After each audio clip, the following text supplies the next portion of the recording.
नमस्कार दोस्तों, welcome to government exam info. तो स्वागत है आप सभी का आज के वीडियो में। तो आज हम देखने वाले हैं उत्तराखंड लोअर पीसीएस का जो प्रीवियस ईयर पेपर है वो किस तरह का था, और इसी को बेस बनाकर और आपका जो सिलेबस है उसको ध्यान में रख के आपको प्रिपरेशन स्टार्ट करना है स्क्रीनिंग के लिए। और स्क्रीनिंग के साथ साथ ही आप कोशिश ये करें कि आपका जो मेंस है उसका भी कुछ पोर्शन कंप्लीट होते रहे। अब आज ये जो पेपर है उसमें हम कुछ क्वेश्चंस देखेंगे स्क्रीनिंग के जो प्रीवियस ईयर के हैं, और इससे आपको आइडिया लगेगा कि आखिर किस तरह के क्वेश्चन पूछे गए थे और किस तरह के क्वेश्चन पूछे जाएंगे। अब इसी पर बेस्ड होंगे आपके आने वाले जो प्रैक्टिस सेट्स होंगे या जो क्लासेस होंगी। आ, इसी तरह से होंगे आपके एमसीक्यू फॉर्म में जो क्लासेस होंगी, लेकिन आने वाली जो क्लासेस होंगी उसमें हम डिटेल में हर एक क्वेश्चन को समझेंगे। फिलहाल आज का जो ये वीडियो है इसमें हम क्वेश्चन को देखते हैं किस तरह के क्वेश्चन है, उसका एनालिसिस करते हैं और आंसर देखते हैं। ठीक। अच्छा, कुछ लोग पूछ रहे हैं कि इसका जो पेपर है स्क्रीनिंग का वो कब होगा। तो वैसे तो मैंने आपको उसी दिन बता दिया था जिस दिन आपका नोटिफिकेशन आया था। तो नोटिफिकेशन वाले दिन मैंने कहा था कि दिसंबर और नवंबर के बीच, नवंबर दिसंबर के बीच आपका एग्ज़ाम हो जाएगा। जैसे ही लेक्चर्स मेंस का जो एग्ज़ाम है वो कंप्लीट हो जाता है, जो लेक्चर वाले हैं उनका मेंस का होना है अक्टूबर लास्ट में, तो जैसे ही उनका एग्ज़ाम कंप्लीट होगा तो आपका स्क्रीनिंग का डेट आ जाएगा। तो इसका मतलब ये हुआ कि आपके पास बहुत कम समय बचा हुआ है स्क्रीनिंग के लिए प्रिपेयर करने के लिए, प्लस आपको इसके साथ साथ मेंस के लिए भी प्रिपेयर करना है, तो वो भी चूँकि इंपॉर्टेंट है। तो मेंस का कब होगा? मेंस के लिए आपको 2 से 3 महीने का टाइम मिलेगा स्क्रीनिंग के बाद। ठीक है, जब स्क्रीनिंग कंप्लीट हो जाएगा उसके बाद आपको जब फाइनल रिजल्ट वगैरह आ जाएगा, डॉक्यूमेंट वेरिफिकेशन वगैरह हो जाएगा मेंस के लिए, उसके बाद लगभग उस पूरे टाइम में आपको 3 महीने का समय लगभग मिल जाएगा। थोड़ा ऊपर नीचे हो सकता है, डिपेंड करता है सिचुएशन वगैरह पर जो भी रहता है। तो कुल मिला के आपके पास 6 से 7 महीने हैं दोनों एग्ज़ाम को प्रिपेयर करने के लिए। स्क्रीनिंग के लिए आप मान के चल सकते हैं 3 महीने। ठीक है, अभी से लेकर अगर मान के चलें तो 3 महीने या ज़्यादा से ज़्यादा 3.5 महीने का समय बचा हुआ है, जो कि बहुत कम समय है। तो खैर इसको ज़्यादा मत सोचिएगा, क्योंकि स्क्रीनिंग आपका क्वालिफाई हो जाएगा। अभी क्वेश्चन पेपर देखकर आपको पता लगेगा। बस थोड़ा सा यहाँ पर डेडिकेशन चाहिए होगा। ठीक है, प्रॉपर एक डायरेक्शन चाहिए आपको कि एक्चुअली में क्या पढ़ना है। ठीक है, तो जो सिलेबस है उसको तो फोकस करना है, लेकिन प्रीवियस ईयर जो पेपर है वो भी यहाँ पर ध्यान में रखना है। तो कुछ मैं करवा दूंगा। ठीक है, बाकी जो प्रैक्टिस सेट्स होंगे सिलेबस के अकॉर्डिंग वो इंपॉर्टेंट होंगे। तो चैनल को सब्सक्राइब नहीं किया तो कर लेना इस तरह के वीडियोज़ के लिए आने वाले समय में जो क्लासेस स्टार्ट होंगी। तो ये चीज़ें, तो देखिए अब स्टार्ट करते हैं सीधे और क्वेश्चंस पर बढ़ते हैं। देखिए पहला क्वेश्चन है यहाँ पर जो पूछा गया था प्रीवियस ईयर में, वो ये था कि विश्वनाथ आनंद किस खेल से के लिए जाने जाते हैं। विश्वनाथन आनंद किस खेल के लिए जाने जाते हैं? ये क्वेश्चन काफ़ी इजी है, सभी को पता होगा, शतरंज। ठीक।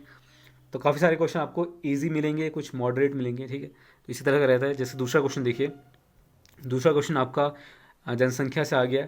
जो जनगणना है आपका 2011 का, उस पर क्वेश्चन बना है। इसमें पूछा गया कि जनगणना 2011 के अनुसार निम्न में से कौन सी बात सही नहीं है, ये पूछा गया है।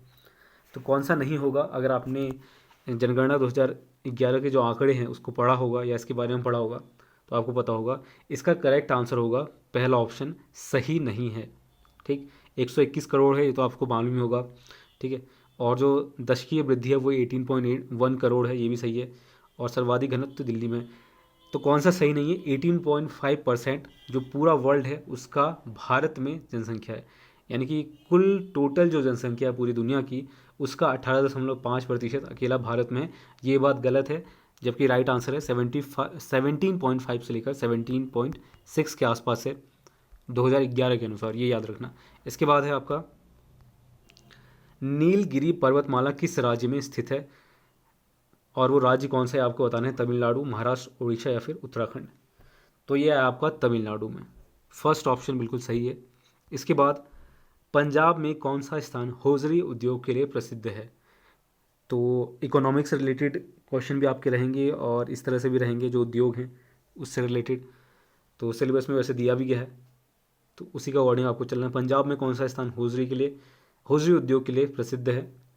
लुधियाना। ठीक, सी ऑप्शन बिल्कुल करेक्ट है यहाँ पर। इसके बाद है आपका IRDP, समन्वित ग्रामीण विकास कार्यक्रम या फिर integrated rural development programme established, यानी कि कब स्टैब्लिश हुआ था ये आपको बताना है।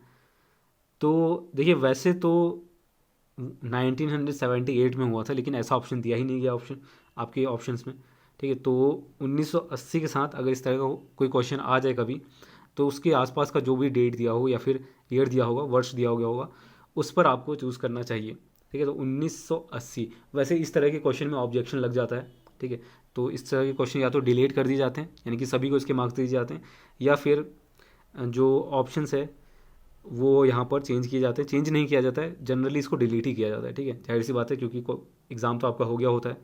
तो वैसे इसका आंसर 1978 होगा, ठीक है। देख लेना एक बार। इसके बाद है आपका उत्तराखंड में मूल्य संबंधित कर वैट लागू होने की तारीख है। वैट वैसे 1 अप्रैल 2005 से लागू हुआ था, लेकिन ये क्वेश्चन भी आयोग ने डिलीट किया था। क्यों किया था ये नहीं पता, ठीक है। तो वैसे इसका आंसर 1 अप्रैल 2005 होना चाहिए, ठीक। अब आयोग ने क्वेश्चन डिलीट किया है और आंसर नहीं दिया है इन्होंने। जो इनका उस टाइम का आंसर की था उसमें इन्होंने नहीं दिया था, तो इस वजह से यहाँ पर वैसे मैं अभी डी बता रहा हूँ, इसको चेक करना पड़ेगा, ठीक। इसके बाद अगला क्वेश्चन नंबर 7 था, उत्तराखंड के 2011-12 बजट में पूंजी व्यय को कितने प्रतिशत बढ़ाने की व्यवस्था की गई है। इसका आंसर मुझे नहीं पता है, ना ही मुझे कहीं मिला इसका आंसर, और ना ही जो यूकेपीएससी है उनकी तरफ से इसका आंसर दिया गया था। इसको डिलीट क्वेश्चन कर दिया गया था। तो ये जो 3 क्वेश्चन आप शुरू के देख रहे हैं, ठीक है, इन तीनों को डिलीट किया गया था। डिलीट का मतलब ये होता है कि क्वेश्चन एरर था, क्वेश्चन गलत पूछा गया था, या फिर ऑप्शन गलत दे दिए गए थे, ठीक है। तो ऐसे क्वेश्चंस को आपको डिलीट कर दिया जाता है। डिलीट का मतलब होता है कि सभी को मार्क्स दे दिए जाएंगे या फिर किसी को नहीं दिया जाएगा, ये चीज़ है। तो इसको अगर आपका आंसर पता है किसी को, 2011-12 बजट में पूंजी व्यय को कितने प्रतिशत बढ़ाने की व्यवस्था की गई है, तो कमेंट करके बता सकते हैं। इसके बाद है, इनमें से गंगा की कौन सी सहायक नदी उत्तर वाहिनी है। उत्तर वाहिनी मतलब जो उत्तर की ओर बहती है और गंगा की सहायक नदी है, ठीक है, ये पूछा गया है। उत्तर से नहीं पूछा गया, उत्तर वाहिनी यानी कि उत्तर की ओर बहती है, ऐसा पूछा गया है। तो देख लेना, ये है आपका सोन नदी। सोन नदी इसका राइट आंसर होगा, जो उत्तर वाहिनी है और गंगा की सहायक नदी है। इसके बाद, इनमें से किसने फ्रेंच ओपन 2011 का महिला एकल खिताब जीता। ये करंट अफेयर्स का क्वेश्चन है, प्रीवियस ईयर का, ठीक है। अभी का जो स्पोर्ट्स है उससे क्वेश्चन आपके आएंगे, ठीक है। इस बार जो क्वेश्चन आएंगे, तो करंट अफेयर्स भी बहुत ही इंपॉर्टेंट है, ठीक है। तो इसके भी क्वेश्चन मैं हर एक प्रैक्टिस सेट में इंक्लूड करूँगा जैसे क्लासेज आते रहेंगे, ठीक है। इसके बाद, अच्छा, इसका आंसर तो मैंने बताया नहीं, इसका राइट आंसर क्या होगा, लीना, ठीक है। फर्स्ट ऑप्शन बिल्कुल करेक्ट है यहाँ पर। इसके बाद नेक्स्ट क्वेश्चन देखिए, 35वें राष्ट्रीय खेल जिस राज्य में आयोजित किए जाएंगे वह है। अगेन ये आपका उस टाइम के करंट अफेयर का क्वेश्चन है जब ये क्वेश्चन पेपर था। तो अभी जो स्पोर्ट्स हैं उससे क्वेश्चन आपके बनेंगे। तो देखिए, खेलों से भी आपके क्वेश्चन बन रहे हैं काफ़ी। तो स्पोर्ट्स की बात करें तो ये जो क्वेश्चन है 35वां राष्ट्रीय खेल वो था केरल में आयोजित किया गया। इसके बाद देखिए, आटाकामा रेगिस्तान कहाँ पर है, एशिया, दक्षिण अमेरिका, अफ्रीका या फिर उत्तरी अमेरिका। तो यह है आपका दक्षिणी अमेरिका, ठीक है, साउथ अमेरिका। इसके बाद नेक्स्ट क्वेश्चन देखते हैं, निम्नांकित महाद्वीपों में किसमें प्रति व्यक्ति भूमि सर्वाधिक है। एशिया, यूरोप, उत्तरी अमेरिका, ऑस्ट्रेलिया। पूछा गया प्रति व्यक्ति भूमि, तो इसका जो राइट आंसर है वो है आपको ऑस्ट्रेलिया, डी ऑप्शन बिल्कुल करेक्ट है। इसके बाद है, इसमें से विश्व का सबसे बड़ा रेगिस्तान कौन सा है। तो देखिए, इस तरह के क्वेश्चन सभी को आते होंगे। सहारा रेगिस्तान आपने पढ़ा है हमेशा से, तो सी ऑप्शन बिल्कुल सही है। इसके बाद, शंकुधारी वन जहाँ मुख्यतः पाए जाते हैं वो कौन सा क्षेत्र होता है, उष्ण क्षेत्र, शीतोष्ण, सागर तटीय या फिर उपरोक्त में से कोई नहीं। तो शीतोष्ण होता है, ठीक है। इसके बाद नेक्स्ट क्वेश्चन, निम्नलिखित में से किसे जैविक खाद के रूप में प्रयुक्त किया जाता है, एजोला को।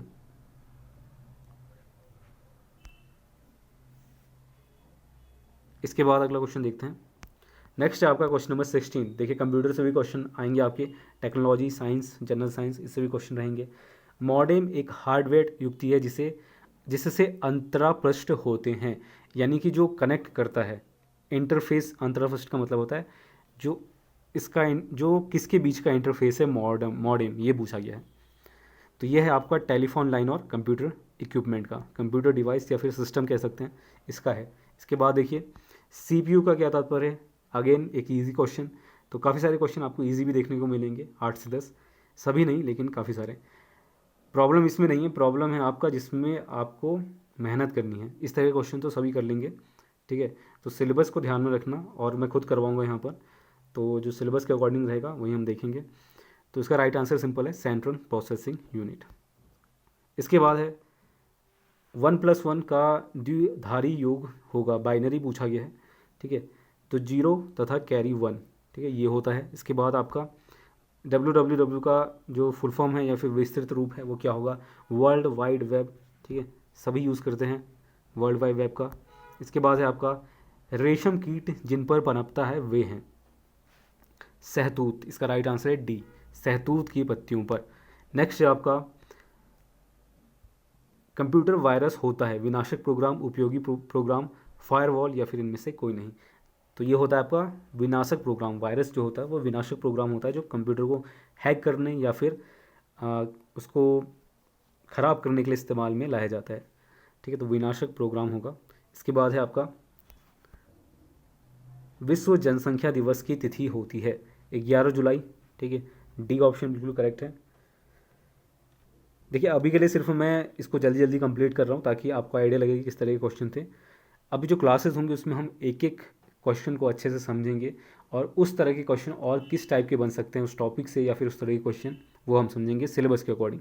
जो आपका सिलेबस है, जिन लोगों ने नहीं देखा है वो जाकर देख सकते हैं, मैंने उस पर वीडियो बनाया है और शेयर भी कर दिया टेलीग्राम पर। अगर वीडियो नहीं देखना चाहते हैं तो सीधे टेलीग्राम पर जाकर डाउनलोड करके पढ़ सकते हैं, सिलेबस देख सकते हैं। इसके बाद है प्रक्षालन मशीन की कार्य प्रणाली का सिद्धांत है। अच्छा देखिए अभी ये हिंदी में क्वेश्चन है, वैसे आपको बाय लैंग्वेज पेपर होता है वो मैं शेयर कर दूंगा टेलीग्राम पर, तो वहाँ पर डाउनलोड कर लेना, वहाँ पर देख लेना जिनको हिंदी में प्रॉब्लम है। वैसे मैं बता देता हूँ, प्रक्षालन मशीन का मतलब है वॉशिंग मशीन, ठीक है। जो वॉशिंग मशीन होता है वो कौन से सिद्धांत पर कार्य करता है, अपकेंद्रीकरण, अपोहन, प्रतिक्रमण, प्राशन या फिर विसरण। अपकेंद्रीकरण होगा इसका राइट आंसर, ठीक है, जिसे कहते हैं सेंट्रिफ्यूगेशन। तो अपकेंद्रीकरण इसका राइट आंसर है। इसके बाद निम्न में से कौन हार्डवेयर नहीं है पूछा गया है। चुंबकीय टेप बिल्कुल होता है हार्डवेयर जिसे आप छू सकते हैं, प्रिंटर भी होता है, इसको भी छू सकते हैं। असेंबलर नहीं होता है, ठीक है। असेंबलर बेसिकली ये जो है असेंबली लैंग्वेज को मशीन लैंग्वेज में ऐसा ही कुछ इसका आंसर है। असेंबलर जो होता है एक सॉफ्टवेयर है, ठीक है, जो प्रोग्रामिंग का है, लेकिन जो हार्डवेयर है वो नहीं है, ठीक है। तो इस वजह से असेंबलर इसका राइट आंसर होगा। CRT आई थिंक इस कैथोड रे ट्यूब होगा, जो कि टीवी वगैरह में यूज़ होता था पुराने ज़माने में, ठीक है।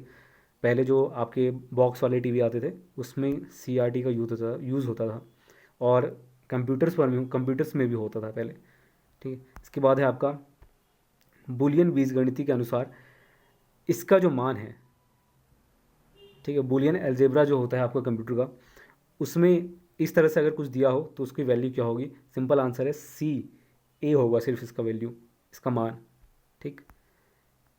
जब कंप्यूटर की क्लास करेंगे, ठीक है, एक ही साथ करेंगे कंबाइंड, ताकि आपको एक पेपर का जो एक्सपीरियंस रहता है वो रहे स्क्रीनिंग का, ठीक है। मेनली स्क्रीनिंग पर फोकस क्लासेस होंगी, मेंस का फिर बाद में देखेंगे।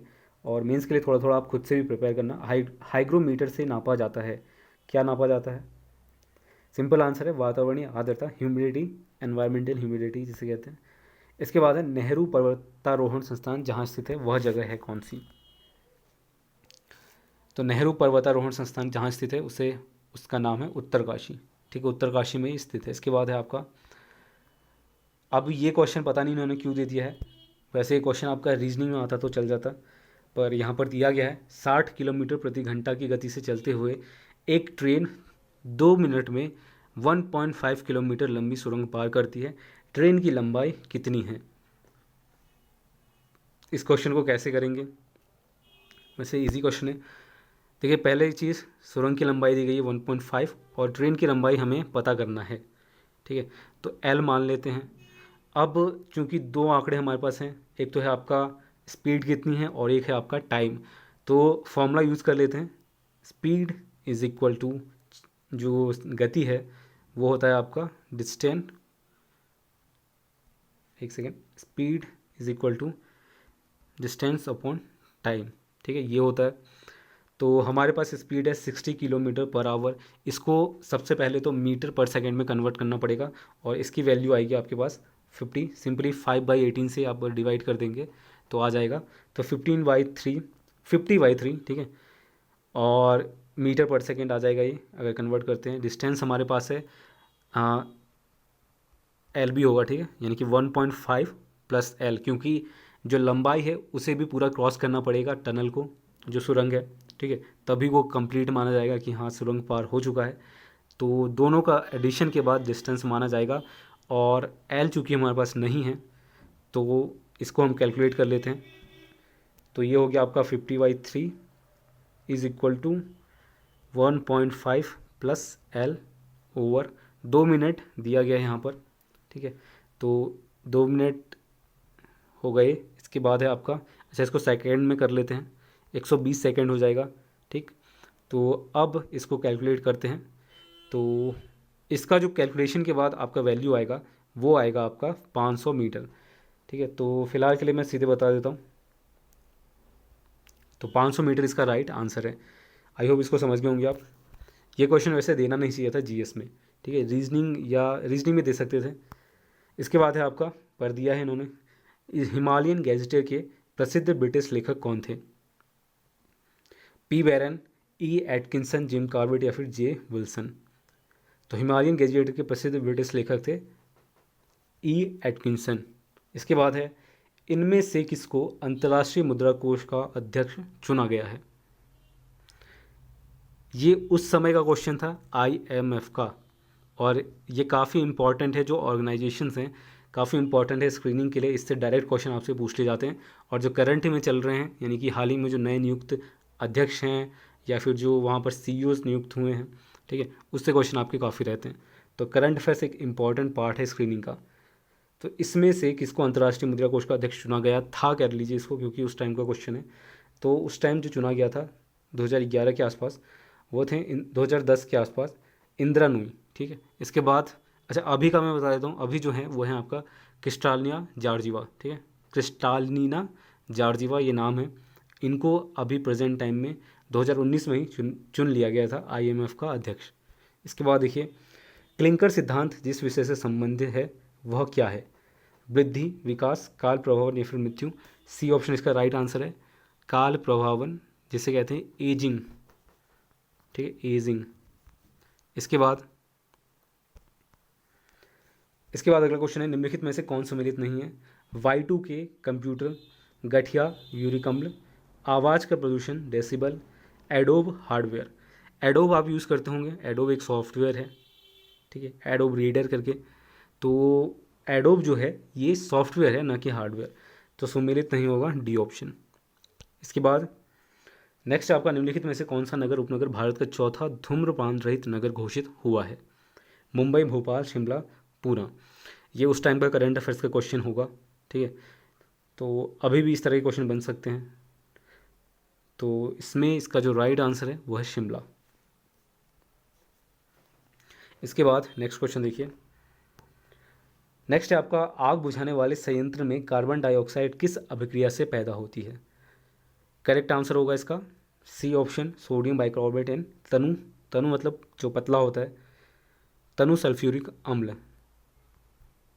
इसके बाद है, उत्तरांचल राज्य निर्माण के समय केंद्र में किस राजनीतिक दल की सरकार थी? ये पूछा गया है। 20 का राइट आंसर है, यानी कि सन 2000 में राष्ट्रीय जनतांत्रिक गठबंधन की सरकार थी, ठीक, जब ये उत्तरांचल राज्य निर्माण हुआ था। इसके बाद है आपका, निम्न को सुमेलित कीजिए, आपको बताना है। एनीमोमीटर किसके लिए है? सिस्मोग्राफ, हाइग्रोमीटर और बैरोग्राफ। हाइग्रोमीटर का एक क्वेश्चन अभी ऊपर देखा था, आर्द्रता ह्यूमिडिटी के लिए है। तो इसका राइट आंसर बता देता हूँ मैं सीधे।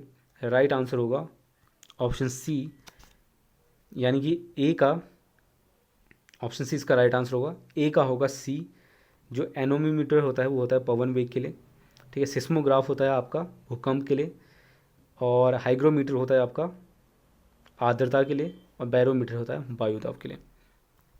फ्लेमिंग ने क्या खोज किया था, ये पूछा गया है। अब इसे जनरल साइंस का क्वेश्चन मान सकते हैं, जनरल साइंस में बायोलॉजी का क्वेश्चन। वैक्सीन की खोज की थी फ्लेमिंग ने, माफ़ कीजिएगा वैक्सीन नहीं होगा, ठीक है, करेक्ट करना, पेनिसिलिन, ठीक है। इसके बाद, देश में विंटर लाइन की प्राकृतिक परिघटना किस नगर में दृश्यमान होती है? शिमला, दार्जिलिंग, मसूरी या फिर नैनीताल। मसूरी इसका राइट आंसर है। इसके बाद अगला क्वेश्चन जनरल साइंस का है, और कह सकते हैं केमिस्ट्री का, जनरल साइंस में 1 ग्राम बर्फ को 0 डिग्री सेंटीग्रेड तापक्रम से वाष्प में 100 डिग्री तापक्रम तक लाने के लिए कितने कैलोरी ऊष्मा की आवश्यकता होगी, ये पूछा गया है। ये होगा आपका 720 कैलोरी। अभी के लिए आंसर बता रहा हूँ, कैसे निकालते हैं बाद में देखेंगे। इसके बाद है आपका कंप्यूटर में परमानेंट मेमोरी को क्या कहते हैं।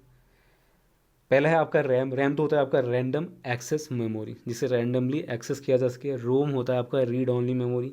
सीपीयू तो आपका प्रोसेसिंग यूनिट है कंप्यूटर का। CD ROM compact disk read only memory. तो इसका राइट आंसर होगा बी ऑप्शन। तो देखिए कंप्यूटर में ज़्यादा डिफिकल्ट क्वेश्चन नहीं रहेंगे, ठीक है, तो ये चीज़ है। इसके बाद 41 क्वेश्चन है आपका, सिलेंडरों में भरकर रखा खाना पकाने वाली गैस की आपूर्ति किस रूप में की जाती है। ठीक है, जो सिलेंडर्स में गैस रहता है वो किस रूप में आता है, ये लिक्विड में रहता है, तरल में। इसके बाद देखिए, निम्नलिखित कथनों पर विचार कीजिए और दिए गए कूट से सही उत्तर चुनिए। 3 स्टेटमेंट्स हैं। पहला स्टेटमेंट है आपका, उत्तराखंड राज्य का निचला हिमालय क्षेत्र अधिक आबादी वाला है, क्या ये सही है। दूसरा आपका है, बाह्य हिमालय मुख्यतः वनाच्छादित है, जो शिवालिक हिमालय जिसे कहते हैं वो मुख्यतः वनाच्छादित हैं या नहीं। तीसरा आपका, भावर क्षेत्र में अधिकांशतः मृदाओं के मोटे निक्षेप पाए जाते हैं। इसका राइट आंसर क्या होगा ये आपको बताना है। राइट आंसर होगा ऑप्शन ए, यानी कि ए और बी दोनों ही सही हैं। जो निचला क्षेत्र है वो काफ़ी ज़्यादा अधिक आबादी वाला है, ठीक है, जाहिर सी बात है। जो निचला एरिया है आपने देखा होगा वो ज़्यादा आबादी वाला, या फिर जो वहाँ पर जनसंख्या ज़्यादा है। दूसरा भी सही है, बाह्य हिमालय मुख्यतः वनाच्छादित हैं, ये भी सही है। तो ए ऑप्शन आपका बिल्कुल सही है। इसके बाद देखिए, निम्न में से कौन से जीव में रक्त नहीं होता है किंतु वे सांस लेते हैं। हाइड्रा, तिलचट्टा, केंचुआ, मछली। मछली में तो होता है, हाइड्रा में नहीं होता है, ठीक है, ए ऑप्शन बिल्कुल सही है यहाँ पर। इसके बाद, पृथक उत्तराखंड राज्य का निर्माण का कारण था, क्या था कारण। तो इसमें तो आप गेस भी कर सकते हैं। जो डेवलपमेंट था वो नहीं हो रहा था अच्छे से उत्तराखंड के लोगों का, ठीक है, और पिछड़ेपन की वजह से जो चूँकि पूरा जो था उसमें जो पर्वतीय क्षेत्र था उस हिस्से में डेवलपमेंट उतना अच्छा नहीं हो रहा था, तो असंतुलित विकास कह सकते हैं और पिछड़ापन, ये इसका राइट आंसर होगा, ठीक है। इसके बाद है, प्रेशर कुकर में खाना जल्दी पकता है क्योंकि। तो ये क्वेश्चन तो कई बार पूछा जाता है, ठीक है। तो सिंपल आंसर इसका, चूँकि प्रेशर अधिक है, नाम से ही पता चल रहा है प्रेशर कुकर में दाब जो होता है, प्रेशर जो होता है वो अधिक होता है, जिससे पानी का क्वथनांक बढ़ जाता है। इसके बाद है आपका, उत्तराखंड में जो HMT है इसका कारखाना जहाँ स्थित है वो जगह कौन सी है। तो ये है आपका रानीबाग नैनीताल में, ठीक है। नैनीताल, अगर डिस्ट्रिक्ट आ जाए नैनीताल तो नैनीताल पर जाएंगे, वैसे रानीबाग में ये स्थित है। इसके बाद आप देखिए अगला क्वेश्चन, लाल रक्त कोशिकाओं का निर्माण हमारे शरीर में किस भाग में होता है। अस्थि मज्जा, सी ऑप्शन बिल्कुल सही है। नेक्स्ट आपका, निम्नलिखित कथनों पर विचार कीजिए तथा कूट से सही उत्तर चुनिए। स्टेटमेंट ए दिया गया है, उत्तराखंड की अर्थव्यवस्था में पर्यटन की महत्वपूर्ण भूमिका हो सकती है। इसके बाद है आपका, कारण उत्तराखंड में अनेक पर्यटन स्थल हैं, ये रीज़न दिया गया है और ये स्टेटमेंट दिया गया है। तो इसमें से कौन सा राइट आंसर होगा, इसको पढ़िए। इसके बाद आप बता सकते हैं ए तथा आर दोनों सही हैं, तथा आर जो है ए की सही व्याख्या करता है। आई थिंक यही आंसर होगा फिर इसका, ठीक है, यही आंसर होगा। दूसरा देख लेते एक बार, ए तथा आर दोनों सही हैं पर आर ए की सही व्याख्या नहीं करता है, क्या ऐसा है। सी और डी तो नहीं होंगे। देखिए रीज़न जो दिया गया है, आर ए की सही व्याख्या करता है कैसे, क्योंकि उत्तराखंड में रीज़न दिया गया, कारण दिया गया, उत्तराखंड में अनेक पर्यटन स्थल हैं, इसीलिए उत्तराखंड की अर्थव्यवस्था में पर्यटन की भूमिका महत्वपूर्ण हो सकती है, ठीक है। तो रीज़न सही है इस स्टेटमेंट के लिए, तो इस वजह से आर जो है एक ही सही व्याख्या करता है। फर्स्ट ऑप्शन बिल्कुल सही है। एक आध क्वेश्चन इस तरह के भी मिलते हैं तो इसमें थोड़ा सा सोच कर आंसर करना पड़ता है, ठीक है। इसके बाद नेक्स्ट है आपका, विश्व पर्यावरण दिवस 5 जून, बहुत ईजी क्वेश्चन। इसके बाद है, क्षेत्रफल की दृष्टि से उत्तराखंड का सबसे बड़ा नेशनल पार्क गंगोत्री राष्ट्रीय पार्क। इसके बाद अगला क्वेश्चन देखिए, एक अष्टभुज में विकर्णों की संख्या होती है 20, इसका राइट आंसर होगा। विकर्ण जो होते हैं वो 20 होते हैं अष्टभुज में। इसके बाद है आपका, चंद्रग्रहण होता है जब, कब होता है। पृथ्वी और सूर्य के बीच चंद्रमा आ जाता है, सूर्य और चंद्रमा के बीच पृथ्वी आ जाती है, या फिर पृथ्वी और चंद्रमा के बीच सूर्य आ जाता है, सूर्य और चंद्रमा एक ही स्थान पर होते हैं। इसमें से क्या राइट आंसर होगा आपको बताना है। देखिए इसका राइट आंसर होगा बी ऑप्शन। जब सूर्य और चंद्रमा के बीच पृथ्वी आता है तब होता है आपका चंद्र ग्रहण। इस वजह से बी ऑप्शन इसका राइट आंसर होगा। और ज्योग्राफी में इसको अच्छे से समझेंगे ये कैसे होता है। ठीक, तो ये था आज के लिए आखिरी क्वेश्चन। अभी मैं 100 के 100 क्वेश्चन नहीं करा रहा हूँ, वैसे 100 150 क्वेश्चन है, तो फिलहाल आज के लिए इतना ही रखते हैं। ठीक है, आई होप आपका जो जनरल स्टडीज़ का आइडिया होगा वो आपको इससे लग गया होगा कि जनरल स्टडीज़ में किस तरह के क्वेश्चन पूछे गए थे। अभी एक और 2 क्लासेस लेंगे प्रीवियस ईयर का, ठीक है, और उसके बाद जो मेन क्लासेस हैं आपके स्क्रीनिंग के लिए वो स्टार्ट की जाएंगी। तो उन क्लासेस को जरूर फॉलो करना, वीडियो को लाइक कर देना और चैनल को सब्सक्राइब नहीं किया तो कर लेना और वीडियो को शेयर भी कर देना सभी के साथ। तो बस आज के लिए इतना ही, तब तक के लिए धन्यवाद, मिलते हैं आपसे अगले वीडियो में।